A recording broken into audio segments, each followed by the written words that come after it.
오늘 이 말씀을 가지고 영생하도록 솟아나는 샘물, 이런 제목으로 함께 은혜를 나누겠습니다.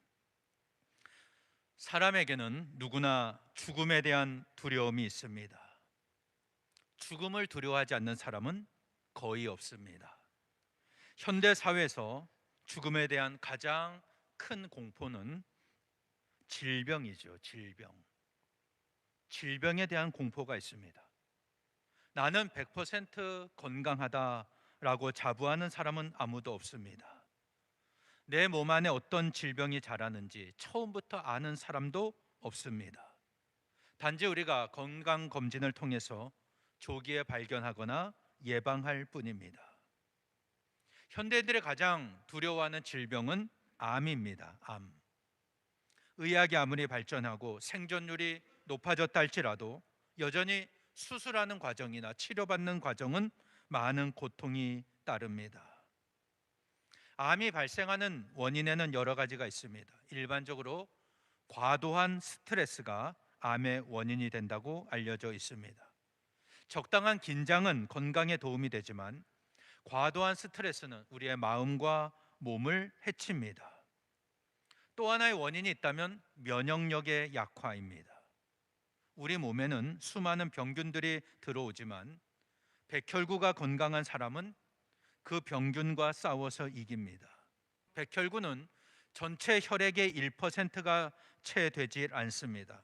그러나 혈액에서 감염이나 외부 물질에 대항하여 신체를 보호하는 면역 기능을 수행합니다. 그래서 정상 수치가 4천에서 10,000 정도 됩니다. 그런데 그 이하로 떨어지면, 백혈구 수치가 3,000 이하로 떨어지면 가벼운 목감기나 설사 증세에도 목숨을 잃을 수가 있습니다. 그래서 백혈구 수치가 낮아지지 않도록 건강 관리를 잘 해야 됩니다. 백혈구 수치가 낮아지는 이유는 잘못된 식습관이나 피로 누적, 운동 부족, 스트레스, 면역력 약화, 이런 것이 있습니다. 그래서 우리가 음식을 통해서도 이 백혈구 수치를 조정할 수가 있는데, 이 수치를 올리는 음식이 있습니다. 제가 이런 것도 조사해 왔습니다. 표고버섯, 마늘, 고구마, 아보카도, 브로콜리, 아스파라거스, 시금치, 당근, 호박, 이런 것들을 많이 드시면 건강이 좋아집니다. 우리 몸의 면역력이 좋아집니다. 그러면 건강하게 살 수가 있습니다. 우리 교회는 연세 많으신 분들이 많이 계십니다. 몸이 편찮아서 한두 분씩 교회 못 오시는 분들을 보면 참 마음이 아픕니다. 우리가 오래 사는 것도 중요하지만 건강하게 사는 것이 더 중요합니다. 우리 교회 모든 성도들이 주 안에서 건강하게 오래 사시기를 축복합니다. 우리 인간에게 죽음이 찾아온 것은 죄의 결과입니다. 죄의 결과로 죽음이 온 겁니다. 아담과 하와가 하나님 말씀에 불순종하고 선악을 알게 하는 나무의 열매를 먹자 죽음이 찾아왔습니다. 하나님은 아담과 하와를 위해 가죽옷을 지어 입히십니다. 가죽옷은 말 그대로 짐승의 가죽으로 만든 것입니다.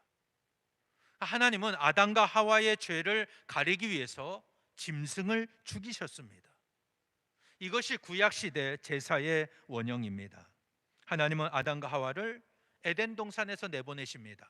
그리고 그들이 다시 들어가지 못하도록 그룹들과 두루 도는 불칼로 에덴 동산을 지키셨습니다. 왜 하나님은 아담과 하와가 다시 에덴 동산에 들어가지 못하게 그렇게 만드셨을까?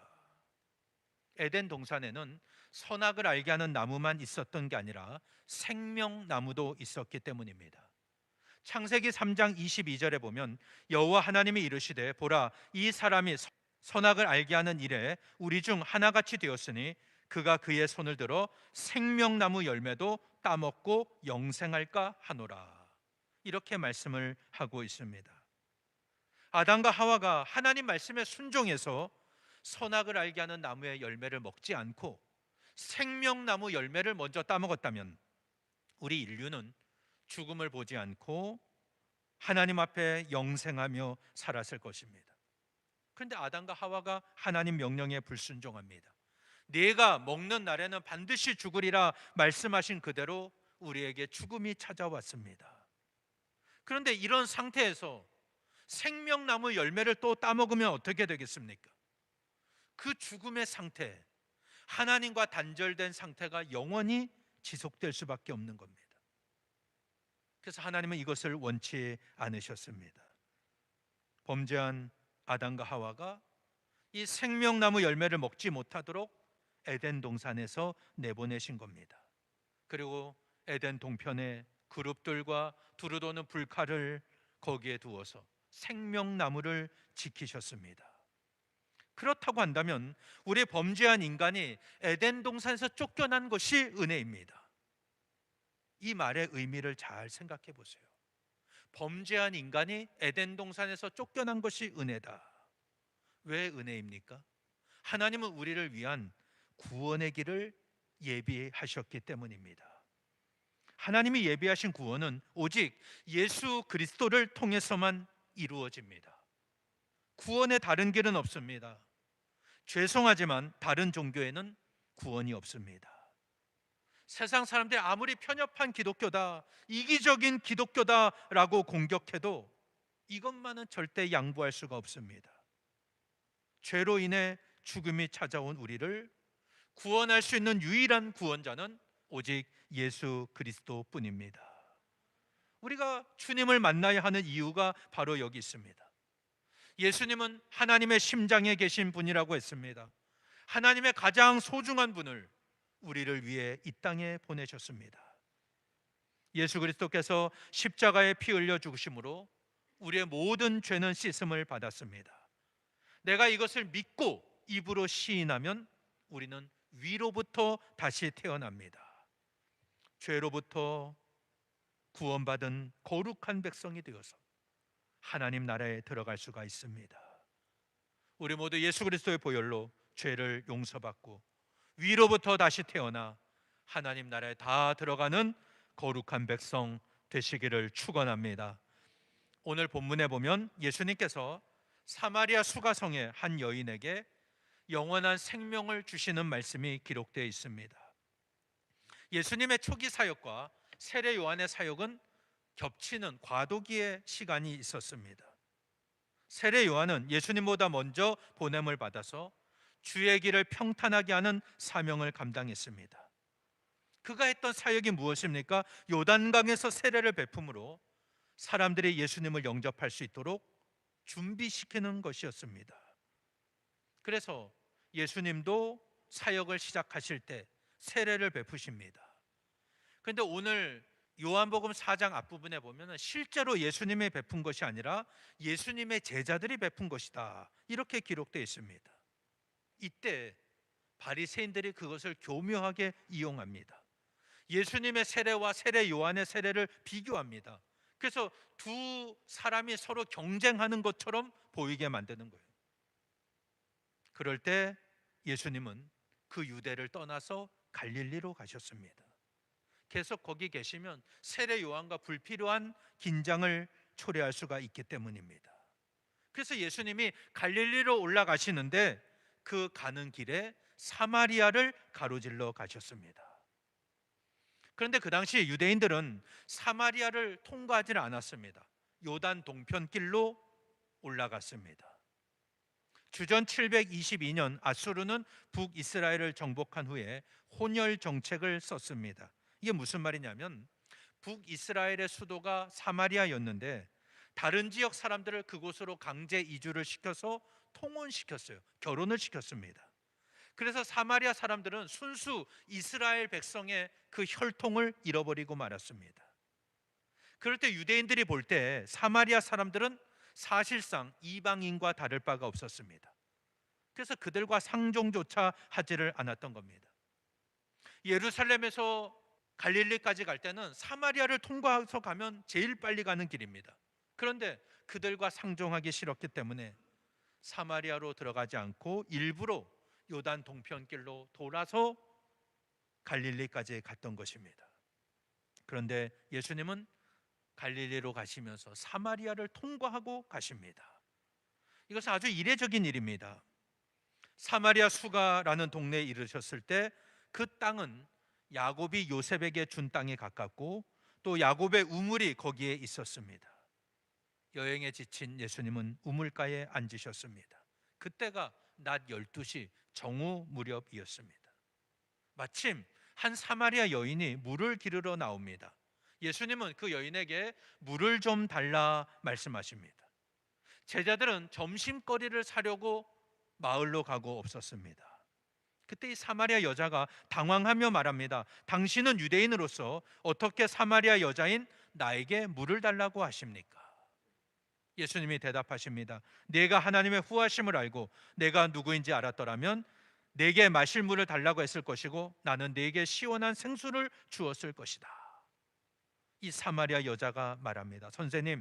선생님께는 물 길을 두레박도 없고 이 물은 아주 깊은데 어떻게 생수를 주실 수가 있습니까? 선생님이 우리 조상 야곱보다 더 크신 분입니까? 그는 이 우물을 파서 자신은 물론이고 자기 아들들 그리고 가축들 다 물을 마시게 했고 오늘 우리에게까지 물려주었습니다. 그때 예수님이 대답하십니다. 이 물을 먹는 자는 다시 목마를 것이다. 그러나 내가 주는 물을 마시는 사람은 다시는 목마르지 않을 것이다. 내가 주는 물은 그 사람 속에서 영생하도록 솟아나는 샘물이 될 것이다. 이렇게 말씀하십니다. 지금 예수님은 이 사마리아 여인에게 영원한 생명을 주시기 위해 그곳으로 들어가셨습니다.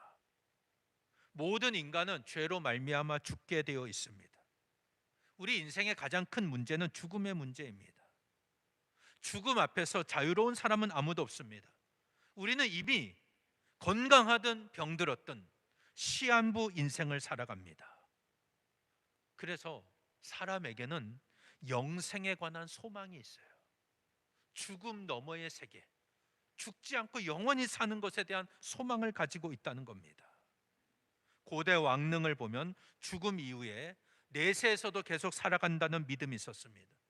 그래서 무덤을 보면은 그 사람이 쓰던 물건을 거기에 같이 넣습니다. 심지어는 살아있던 노비도 거기에 같이 묻었습니다. 이걸 순장이라고 합니다. 순장. 내세의 삶이 계속될 것이라는 믿음으로 그렇게 한 것입니다. 이것은 영생과 관련이 있습니다. 진시 황제는 춘추 전국 시대를 통일하고 강력한 왕권을 확립합니다. 그리고 자신의 삶이 영원하기를 바랬습니다. 그래서 서복이라는 사람에게 동남동녀 젊은 소년 소녀 3천 명을 데리고 불로초를 구해와라 이렇게 명령합니다. 그래서 흩어져서 불로초를 구하러 다니는 거예요. 우리나라 제주도 서귀포가 있죠. 서복이 서쪽으로 귀향한 포구다. 그래서 서귀포입니다. 서귀포에 가면 서복 박물관도 있습니다. 불로초를 구하러 여기까지 온 거예요. 진시 황제는 통일된 국가 면모를 갖추려고 문자를 통일합니다. 화폐와 도량형까지 통일했습니다. 지금 중국의 명칭이 차이나죠. 차이나. 이 차이나도 진에서 나온 말이에요. 진나라의 진에서 유래된 말입니다. 진시 황제는 황제라는 말을 처음 쓴 사람이에요. 그래서 시황제다. 처음 시작한 황제다 해서 시황제라고 불렀습니다. 그는 자신이 통일한 전국을 직접 순회하면서 자신의 삶이 천년 만년 이어지기를 바랬지만 그는 전국을 순회하다가 50세에 죽고 말았습니다. 그게 우리 인생입니다. 이 세상을 사는 사람은 이 땅에서 영원히 살 것을 바라지만 타락한 인생은 영원히 살아갈 수가 없습니다. 우리는 죽음을 넘어설 수가 없습니다. 그런데 오늘 본문에 보면 예수님은 내가 주는 물을 마시는 자는 영원히 목마르지 않을 것이다. 내가 주는 물은 그 속에서 영생하도록 솟아나는 샘물이 될 것이다. 이렇게 말씀을 하십니다. 우리가 영원한 생명을 얻을 수 있는 유일한 방법은 예수님이 주시는 물을 마시는 것입니다. 예수님이 주시는 물을 마시는 거예요. 예수님은 이 물을 주시려고 사마리아 우물가에서 이 여인을 기다리신 겁니다. 유대인의 시간으로 6시는 낮 12시입니다. 이스라엘은 낮 시간이 굉장히 뜨겁습니다. 그래서 물을 기르러 오질 않습니다. 그런데 이 여인은 12시에 물을 기르러 왔습니다. 그 이유는 사람들의 시선이 따가웠기 때문입니다. 예수님은 이 여인의 상황을 아시고 12시에 우물가에서 이 여인을 만나셨습니다. 한 번 마시면 영원히 목마르지 않는 그 생수를, 그 물을 주시기 위함이었습니다. 그 물은 영생하도록 솟아나는 샘물입니다. 그 물에 대한 말씀을 하시기 위해서 이 여인에게 먼저 물을 좀 달라고 하십니다. 사마리아 여인은 당신은 유대인으로서 어떻게 사마리아 여자인 나에게 물을 달라고 하십니까? 이렇게 말하죠.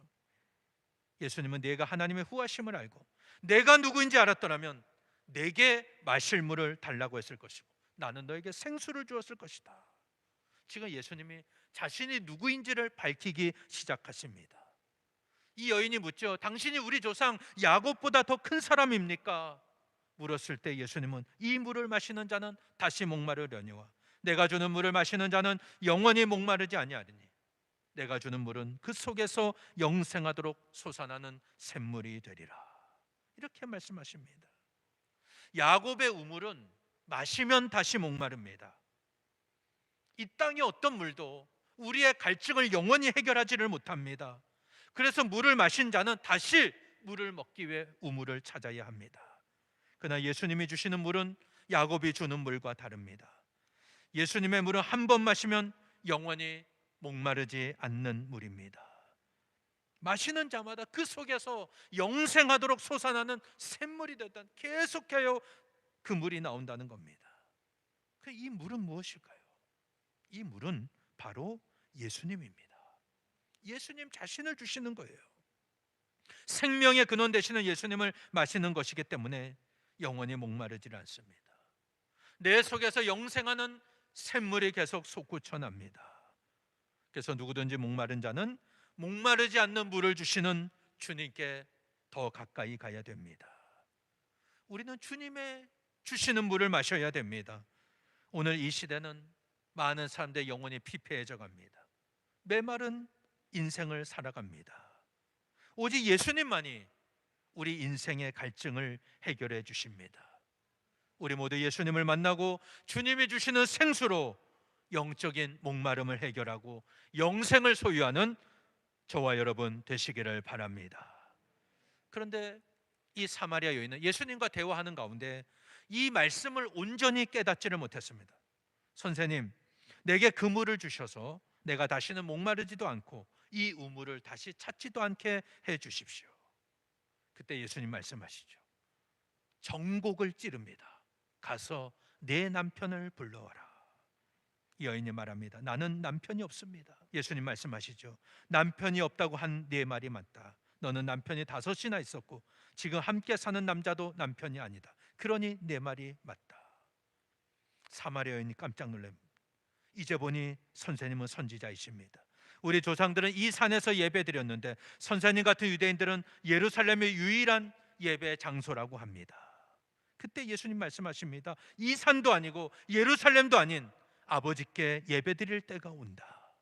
하나님 앞에서 중요한 것은 너희가 어떤 사람이며 어떻게 사느냐 하는 것이다. 너희가 드리는 예배는 영과 진리로 드려야 한다. 아버지께서는 바로 그런 사람, 하나님 앞에 단순하고 정직하게 있는 모습 그대로 예배하는 사람을 찾으신다. 하나님은 영이시니 예배하는 사람은 영과 진리로 예배해야 한다. 이렇게 말씀하십니다. 예수님이 영생하도록 솟아나는 샘물에 관해 말씀하실 때 이 사마리아 여인은 그 의미를 온전히 깨닫지를 못했습니다. 단순히 한 번만 마시면 다시는 목마르지 않는 어떤 신비한 물이 있는 줄 알았습니다. 예수님이 말씀하시는 물은 바로 예수님 자신입니다. 예수님은 우리를 구원하기 위해서 하나님이 보내신 분입니다. 하나님 심장에 계신 분이라 했습니다. 하나님의 독생자입니다. 그래서 이 사마리아 여인의 모든 것을 다 알고 계셨습니다. 이 여인은 깊은 영적인 갈증을 지닌 사람입니다. 결혼을 5번이나 했다. 그리고 6번째 남자와 동거를 하고 있다. 그러면 그녀가 얼마나 영적으로 목말라 있는 사람인가를 보여줍니다. 지금 오늘 이 시대에도 결혼을 5번 했다, 그리고 6번째 남자와 동거하고 있다, 그러면 뭐 가족들의 시선이나 주변 사람들의 시선이 부담스러울 겁니다. 근데 그 당시는 얼마나 오죽했겠습니까? 그래서 이 여인은 사람들이 없는 그 12시에 우물을 길러왔던 것입니다. 근데 예수님은 이 여인의 영적인 갈증, 예수님을 통해서만 해결될 수 있다, 이것을 말씀하셨습니다. 그래서 이 영적인 갈증에 대한 대화가 자연스럽게 참된 예배에 관한 대화로 이어집니다. 무슨 말이냐면, 우리 영적인 갈증은 예수님이 주시는 물을 마심으로 해결될 수가 있고, 또 하나는 우리가 참된 예배를 드림으로 내 영적인 갈증이 해결될 수 있다는 의미입니다. 그러면 참된 예배는 무엇입니까? 우리가 영과 진리로 드리는 예배입니다. 성령의 인도하신 가운데 예수 그리스도를 의지하며 하나님 앞에 드리는 예배입니다. 유대인들이나 사마리아인들은 장소가 중요하다고 생각했습니다. 그래서 이 산에서, 예루살렘에서 예배 드려야 된다 생각합니다. 근데 주님은 장소가 중요하지가 않다 말씀하십니다. 사마리아 여인이 말했던 이 산은 그리심산입니다. 페르시아 시대 때 사마리아 사람들이 그리심산에 성전을 세웁니다. 그리고 유다 사람들이 세웠던 예루살렘 성전과 서로 대항하고 있었어요. 그곳에서도 하나님을 예배한다, 이렇게 생각하고 있었습니다. 예루살렘 사람들은 당연히 시온산, 예루살렘에 세워진 성전에서 하나님을 예배해야 한다고 생각합니다. 그런데 오늘 본문에서 예수님 말씀하시는 게 뭡니까? 장소가 중요한 게 아니다, 우리가 어디서 예배 드리느냐, 이게 중요한 것이 아니라 하나님과 올바른 관계를 세우는 것이 예배의 핵심이다, 이것을 말씀하시는 겁니다. 우리가 성령과 예수님 안에서만 하나님과의 관계를 온전히 세울 수가 있는 겁니다.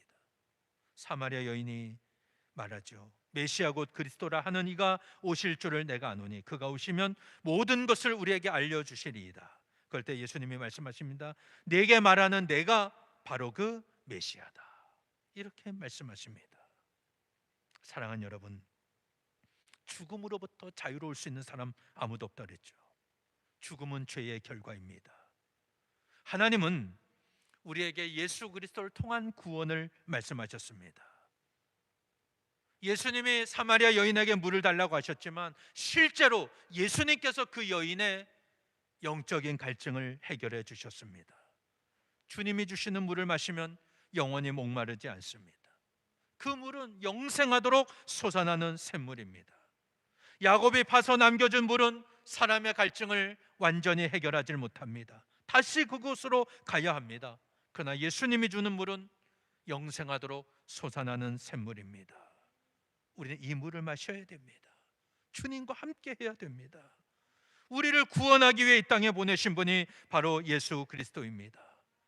주님이 십자가에서 한 번의 제물이 되심으로 우리에게 영원한 생명을 주셨습니다. 그게 바로 주님이 주시는 물입니다. 그분은 우리의 모든 문제를 아십니다. 사마리아 여인의 문제를 아신 주님은 오늘 내 삶의 영적인 갈증이 무엇인지를 아십니다. 오늘 여러분의 갈증은 무엇입니까? 하나님과의 관계입니까? 가정의 문제입니까? 건강의 문제입니까? 자녀의 문제입니까? 물질의 문제입니까? 내 인생의 모든 영적인 갈증이 예수 그리스도 안에서 해결되는 은혜가 임하시기를 바랍니다. 참된 예배는 영과 진리로 드리는 예배라 했습니다. 그리심산이냐 예루살렘 시온산이냐 장소가 중요하지 않습니다. 하나님과의 올바른 관계 안에서 우리가 예배할 때 그 예배가 하나님이 기쁘게 받으시는 예배입니다. 참된 예배는 영과 진리로 성령과 예수 그리스도 안에서 하나님을 예배할 때 우리의 영적인 갈증이 해결되고 우리의 피폐해진 심령이 소생하는 은혜가 임할 줄로 믿습니다. 오늘 여러분의 갈증이 무엇입니까? 내 안에 채워지지 않는 허전함이 있습니까? 주님 앞에 예배하는 가운데 하나님의 생수를 마시고 영적인 목마름을 해결하는 은혜가 임하시기를 바랍니다. 우리가 사람을 보며 세상을 볼 땐 만족감이 없습니다. 이 세상의 어떤 것도 우리의 갈급함을 채우질 못합니다. 그래서 성경은 한 영혼이 천하보다 귀하다고 말씀합니다. 진시 황제는 온 천하를 통일하고 천년만년 살고 싶어서 불로초를 가져오라고 했지만 50세에 죽고 말았습니다. 오직 예수 그리스도만이 우리의 영적인 갈증을 해결하실 수 있습니다. 성령과 예수 그리스도를 의지하는 참된 예배가 우리의 갈급함을 채워주는 줄 믿습니다. 우리 모두 위로부터 다시 태어난 하나님의 백성으로서 하나님이 예비하신 유일한 구원자 예수 그리스도 안에서 참된 구원을 체험하고 영적인 갈증을 해결하는 저와 여러분 되시기를 바랍니다. 오늘 우리가 드리는 예배가 성령과 예수 그리스도를 의지하며 하나님께만 올려드리는 예배가 되시기를 바랍니다. 그럴 때 우리 안에 있는 영적인 갈급함이 채워지고 하나님 주시는 능력으로 우리가 복음을 전하며 하나님 앞에 쓰임받는 저와 여러분 되시기를 예수님 이름으로 간절히 축원합니다.